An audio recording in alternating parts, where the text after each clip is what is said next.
Shalom. All praises to Yahweh, Bahasham, Yahushua. Double honor to our elder apostles and elder bishops of Great Millstone. Peace and blessing to the elect of Israel. Shalom. Once again, all praises to Yahweh, Bahasham, Yahushua, Bahasham, Rakak Wadash. Welcome to another update of the MOTB is the CHIP. And we're on the website here, theverge.com. We have an article under news entitled Valve CEO Gabe Newell's Neuralink competitor is expecting its first brain CHIP this year. The stealthy startup thinks multiple simultaneous smaller brain implants could be better than one. And this article was put up by Sean Hollister or Hollister. Okay, this is dated May 23rd, 2025. All right. And as you can see,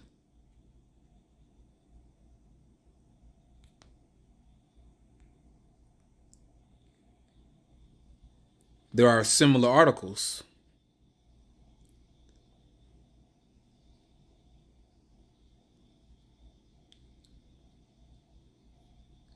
Very similar articles put up. So let's read this again. Valve CEO Gabe Newell's Neuralink competitor is expecting its first brain CHIP this year.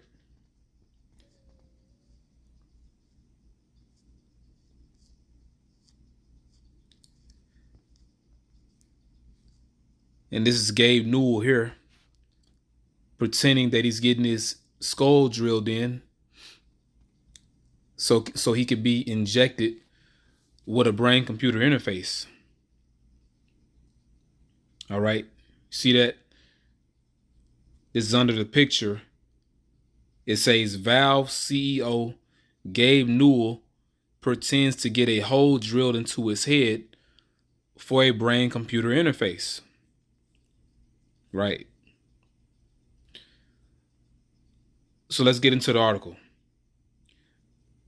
Valve co-founder and CEO Gabe Newell, the company behind Half-Life and Dota 2 and Counter-Strike and preeminent PC game distribution platform Steam, has long toyed with the idea that your brain should be more connected to your PC. It began over a decade ago with in-house psychologists studying people's biological responses to video games. Valve once considered earlobe monitors for its first VR headset. The company publicly explored the idea of brain-computer interfaces for gaming at GDC in 2019. But Newell decided to spin off the idea that same year. He quietly incorporated a new brain-computer interface startup, Starfish Neuroscience, which has now revealed plans to produce its first brain CHIP later this year. Right, so you have Neuralink, you have Synchron, and you have this company here, Starfish Neuroscience. And there's also a handful of other companies working on this same technology. Okay, so let's read this again. But Newell decided to spin off the idea that same year. He quietly incorporated a new brain-computer interface startup, Starfish Neuroscience, which has now revealed plans to produce its first brain CHIP later this year. Starfish's first blog post, spotted by Valve watcher Brad Lynch, makes it clear we're not talking about a complete implant yet. This bit is the custom electrophysiology CHIP designed to record brain activity, like how Neuralink can read your mind, so patients can interact with computers and stimulate the brain for disease therapy. But Starfish isn't claiming it's already built the systems to power it or the bits to stick it into a person's head. But they're well on the way. Okay?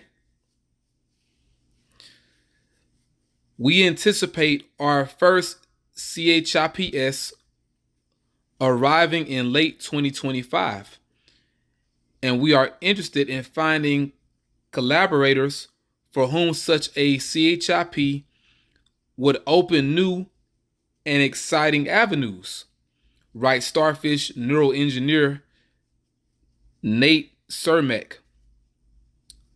Now it says bolding theirs, suggesting that Starfish might wind up partnering with other companies for wireless power or even the final brain implant. And we'll see. This is something to, keep our eyes on, keep our eyes open as the prophecy of the MOTB is coming to life, as it's unraveling.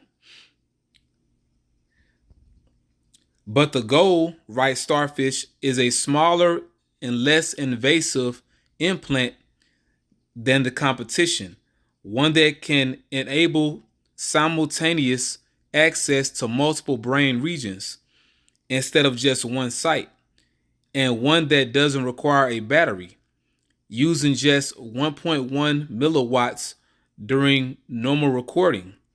Starfish says it can work with wireless power transmission instead.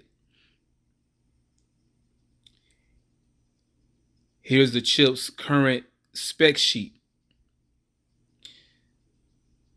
You can look at all that on your own.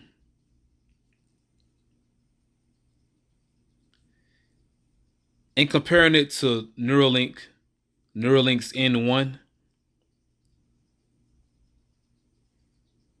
And they have a video for you here.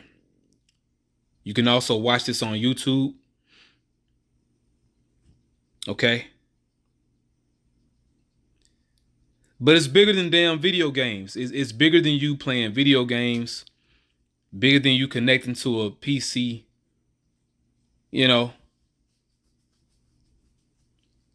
It's much bigger than that, man. Now, what I'm going to do is play a video for you. Go to YouTube.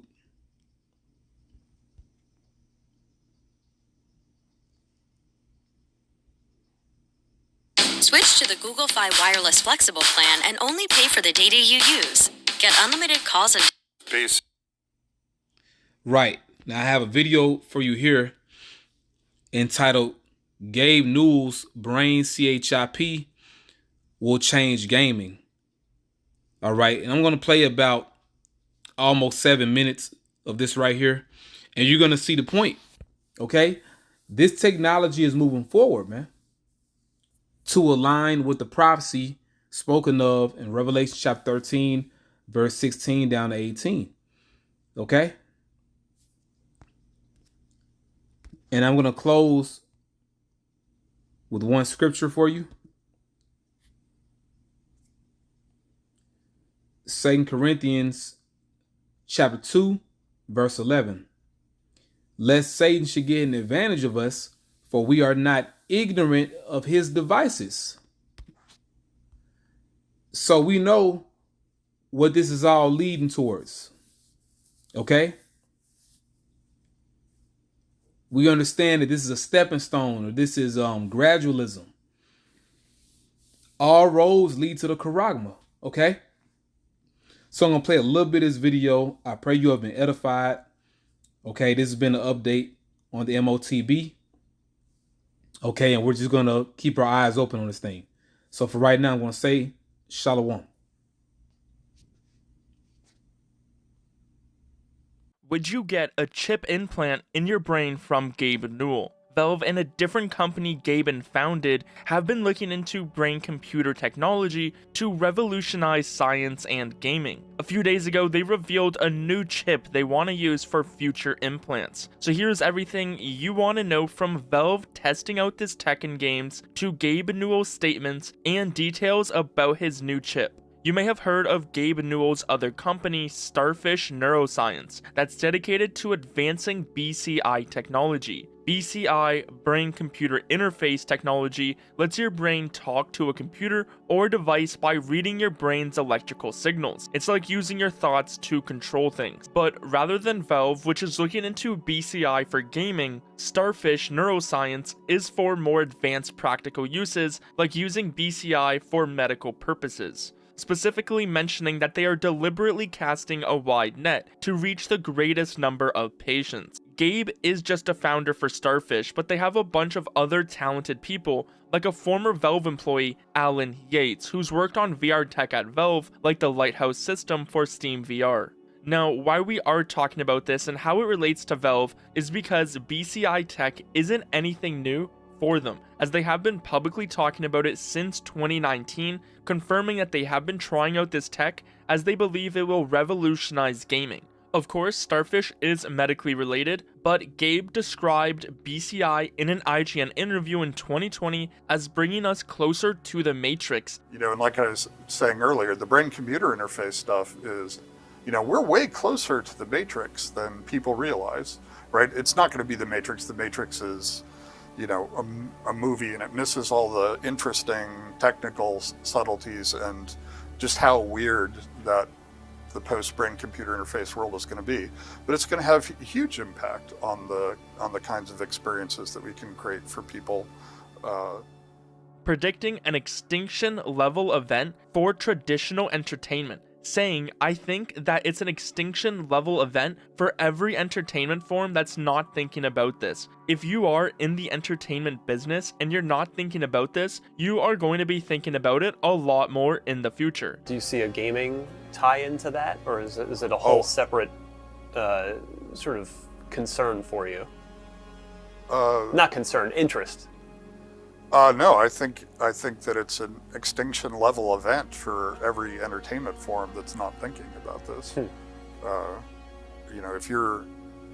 It's gonna change.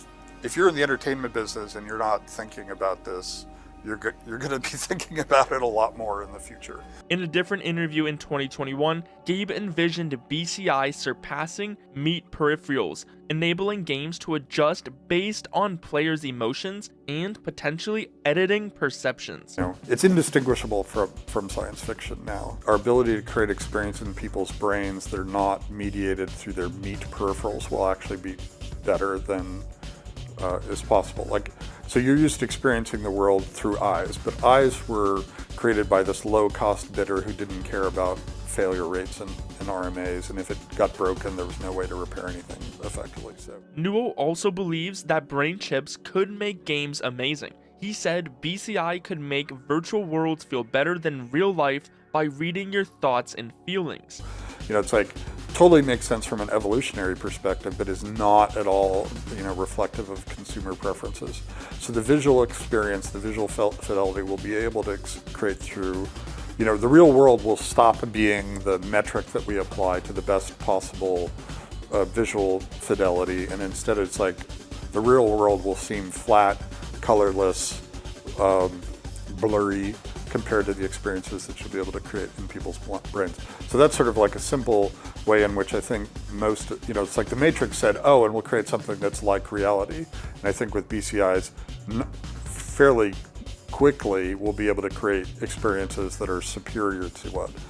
Gabe also suggested BCI could edit personality traits and optimize sleep, citing his corneal transplant as evidence. Where it gets weird is when who you are becomes editable through a BCI, right? So I'm feeling unmotivated today. Right now, we think that that's this fundamental personality characteristic that is relatively intractable to change. And instead it'd be I'm going to just turn up my focus right now. I'm going my mood should be this. Once you can start editing, you start having these feed forward and feedback loops in terms of who you want to be, which is a weird thing to talk about, right? I think it's an inevitable consequence of what I see happening with BCI, but I don't even have the terminology yet to explain what the problem is concisely. I think you'll end up in situations where the kinds of experiences that you have will be complicated choices that you make.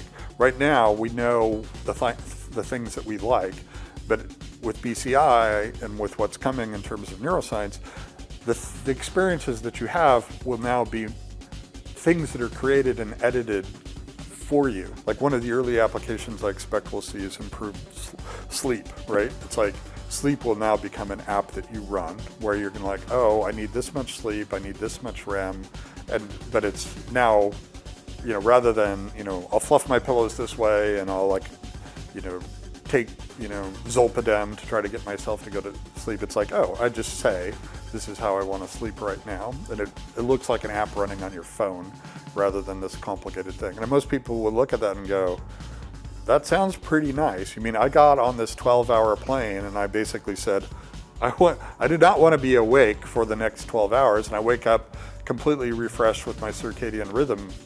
Like right now, my humanness is adapting to my eye suddenly changing, right? For a lot of people, it's going to sound like, oh, this sounds scary and very different, without realizing just how much who they are in these sort of basic perceptual motor kinds of functions already is fluctuating.